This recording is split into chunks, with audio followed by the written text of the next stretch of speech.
সারাদিনের কাজকর্ম শেষ করে বিকেলে একটু রেস্ট নিচ্ছিলাম। হুট করে কাজিন ফোন করে বলে, আপু আমার একটা কাজ আছে তোমার বাসায়, আমি আসতেছি একটু পরেই। চিন্তা করলাম ও যেহেতু আসতেছে এখন কি করা যায়, বাসায় ফ্রিজ খুলে দেখি মুরগিও ছিল না। তো আমার ভাইকে দ্রুতই বাজারে পাঠায়, আমাদের এখান থেকে যেহেতু বাজারটা কাছে, আমার ভাই গিয়ে একটা মুরগি নিয়ে আসে, সেটাকে তৎক্ষণাৎ আমি কেটে বেছে পরিষ্কার করে নেই।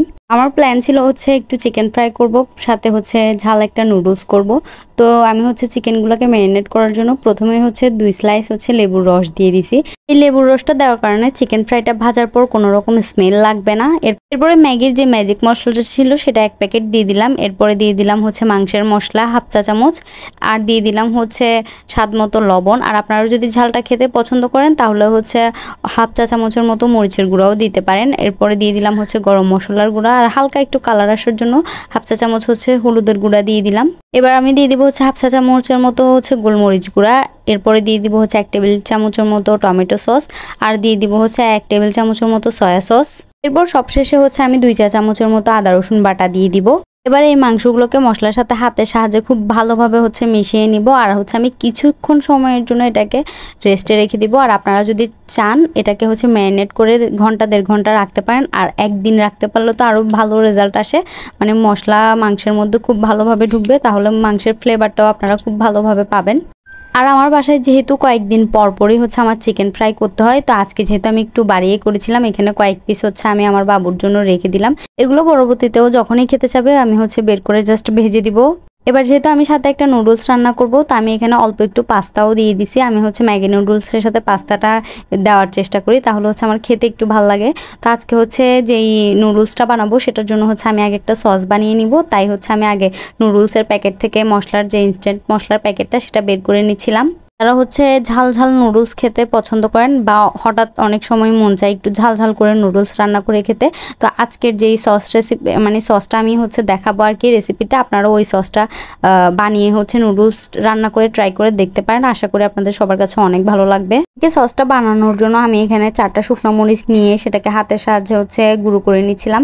আর আপনারা যদি চান ঝালের পরিমাণটা একটু বাড়িয়ে কমিয়ে নিতে পারেন। আমি একটু ঝাল খেতে পছন্দ করি, তো আমাদের এই মরিচগুলো অনেক ঝাল ছিল।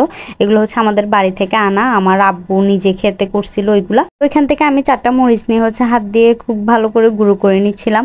তো এদিকে নুডলসে দেওয়ার জন্য আমি পেঁয়াজ কুচি, কাঁচামরিচ কুচি আর রসুন কুচি করে নিয়েছি। আপনারা যদি ক্যাপসিকাম, গাজর এসব থাকে সেগুলো কুচি কুচি করে নিতে পারেন। তো এরপরে আমি ইনস্ট্যান্ট মশলা যেটা ছিল নুডলসের সাথে, ওই মশলাটা নিয়ে নিলাম সাথে। এরপরে দিয়ে দিব সস, টমেটো সসটা। এরপর আপনারা চাইলে যদি চিলি সসটা আপনাদের হাতের কাছে থাকে তাহলে ওইটাও দিতে পারেন। এরপরে দিয়ে দিলাম সয়া সস। এবার দিয়ে দিব শুকনো মরিচের গুঁড়ো। আপনারা যারা ঝালটা একটু কম খাবেন তারা এই শুকনো মরিচের গুঁড়ো দেওয়াটা অ্যাভয়েড করবেন। এবার একটা কড়াইয়ে অল্প পরিমাণ তেল নিয়ে নিব। এবার এই তেলটাকে খুব ভালো করে গরম করে নিব। এই গরম তেলটার মধ্যে আমি যে রসুনগুলো কুচি করে রেখেছিলাম সেটা ছেড়ে দিব। এটা দেওয়ার পরে যখন রসুনটা লাল লাল হয়ে আসবে তখন তেল সহ এই রসুনটা আমি সসটার মধ্যে দিয়ে দিব। আপনারা কেউ চাইলে এখানে 1 টেবিল চামচের মতো তেল নিতে পারেন। আমি নুডলস রান্না করার সময় তেলের পরিমাণটা কম দিব, তাই এখানে একটু বাড়িয়ে দিলাম। আর যারা আপনারা রসুনের ফ্লেভারটা পছন্দ করেন না তারা রসুন ছাড়া শুধু তেলটা গরম করে সসের মধ্যে দিয়ে দিতে পারেন। কিন্তু আমার মতে যদি আপনারা রসুনটাকে ভেজে দেন তাহলে সসের ফ্লেভারটা দ্বিগুণ বেড়ে যায়। আর আমি মাঝে মাঝে এভাবে সসটা রেডি করার পরে নুডলস সিদ্ধ করে সরাসরি এটার মধ্যে ঢেলে দিয়ে নেড়ে চেড়ে মিক্সড করে নিই। ওইভাবেই নুডলসটা খাই। তো এইভাবে রান্না করে নিলে আমার কাছে নুডলসের ফ্লেভারটা কিছুটা রামেন নুডলসের মতো লাগে। আর মাঝে মাঝে আমি যখন মোমো রেডি করি তখন এই সসটা রেডি করি। আমি চিলি সস থেকে এই সসটা মোমো দিয়ে খেতে বেশি পছন্দ করি। যদি বাসায় কখনো মোমো বানিয়ে থাকেন এই সসটা দিয়ে একবার মোমো ট্রাই করে দেখবেন। আমি আশা করব আপনাদের কাছে এই সসটা দিয়েও মোমো খেতে ভালো লাগবে। তো এদিকে আমার নুডলসটাও রান্না প্রায় শেষ। আমি জাস্ট ডিমটা তেলের মধ্যে স্ক্রাম্বল করে তারপর পেঁয়াজ কুচি আর কাঁচামরিচ কুচিগুলো ভেজে তারপর সসটা দিয়ে আমি নুডলসটা নেড়ে চেড়ে রান্না করে নিয়েছিলাম। এবার চিকেন ফ্রাইয়ের উপরের কোটিংটা বানানোর জন্য আমি ময়দার সাথে মরিচের গুঁড়ো, হালকা হলুদের গুঁড়ো আর হালকা একটু লবণ দিয়ে নিলাম। আর দিয়ে দিলাম 3 টেবিল চামচের মতো কর্নফ্লাওয়ার। মরিচের গুঁড়া আর হলুদের গুঁড়া দেওয়ার কারণে উপরের যে কোটিংটা আছে ওইটার কালারটা খুব সুন্দর আসবে, আর না হলে কেমন একটা সাদা সাদা হয়ে থাকে। এবার হচ্ছে শুকনো উপকরণগুলো আমি খুব ভালো করে হচ্ছে মিক্সড করে নিব। এবার ম্যারিনেট করা চিকেনগুলো একটা আলাদা পাত্রে তুলে নিব, একটা আলাদা বাটিতে রেখে এটার থেকে যে পানিগুলো বের হয়েছে ওই পানিটার সাথে আমি আরও কিছু পানি হচ্ছে মিশিয়ে নিব। আর সেই পানিটা আমি কেন মিশিয়ে নিচ্ছি, কেন পানিটা নিচ্ছি সেটা একটু পরে দেখতে পারবেন। তো এখানে হচ্ছে আমার পানিটা মিশিয়ে নেওয়া শেষ। এবার হচ্ছে আমি ময়দার কোটিংয়ের মধ্যে একটা একটা করে চিকেন দিয়ে হাতের সাহায্যে খুব ভালো করে ঘুরিয়ে ঘুরিয়ে হচ্ছে আমি চিকেনটা কোট করে নিব। একবার কোটিং করার পর আমি যে পানিটা রেডি করে রাখছিলাম ওই পানিটার মধ্যে 10 সেকেন্ডের মতো রেখে এরপর হচ্ছে আবার সেকেন্ড কোটিংটা করে নিব। আপনারা চাইলে হচ্ছে এটাকে 2-3 বার রিপিট করতে পারেন, কিন্তু 2 বার করলে সেটা বেশি বেস্ট হয়। আর বেশি মোটা হয়ে গেলে কোটিংটা তখন ভাজার সময় হচ্ছে খুলে চলে আসতে পারে। এভাবে প্রথমে কয়েক পিস চিকেন আমি কোটিং করে নেওয়ার পরে হচ্ছে আমি পরে ভাজতে চলে গিয়েছিলাম, কারণ হচ্ছে তখন প্রায় 7:30-8টা বেজে গিয়েছিল। ও এসেছিল হচ্ছে লেট করে। আমি চিকেনগুলো ভেজে সাথে সাথে হচ্ছে নুডলসের সাথে সার্ভ করে দিই। আর এগুলো সব ভিডিওই হচ্ছে আমার কাজিনটা করে দিচ্ছিল আমাকে। প্রথমে আমার ভিডিও করার মতো কোনো ইচ্ছেই ছিল না, আমি খুব দ্রুত হচ্ছে কাজগুলো শেষ করতে চাইতেছিলাম। আর ভিডিও করলে কিন্তু দ্রুত হচ্ছে কাজগুলো করাও যায় না, সবকিছু ঠিকঠাক আছে কিনা সেটআপটা তারপরে দেখে হচ্ছে এরপরে হচ্ছে করতে হয়। পরে ওকে জিজ্ঞেস করলাম যে তুমি আমাকে ভিডিও করে দিবা কিনা, ও বলতেছিল করে দিবে। আমি বলছি তাহলে হচ্ছে ভিডিও করা যায়। তো আমি হচ্ছে আমার কাজ শেষ করতেছিলাম আর ও হচ্ছে ওর মতো আমাকে ভিডিও ক্লিপগুলো নিয়ে দিচ্ছিল।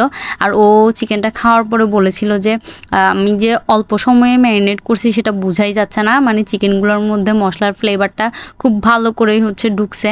বাসায় হচ্ছে কয়দিন পর পরই এরকম চিকেন ফ্রাই করা হয়, তো সেজন্য আমি চিকেনটাকে ওইভাবে ম্যারিনেট করে রেখে দিই। আর যখন লাগে তখন জাস্ট এভাবে বের করে বাটিটা সহ হচ্ছে আমি একটা পানির বলে হচ্ছে বসিয়ে দিই। এরপরে হচ্ছে বরফটা ছেড়ে গেলে এরপরে এভাবে কোটিং করে হচ্ছে ভেজে নিই।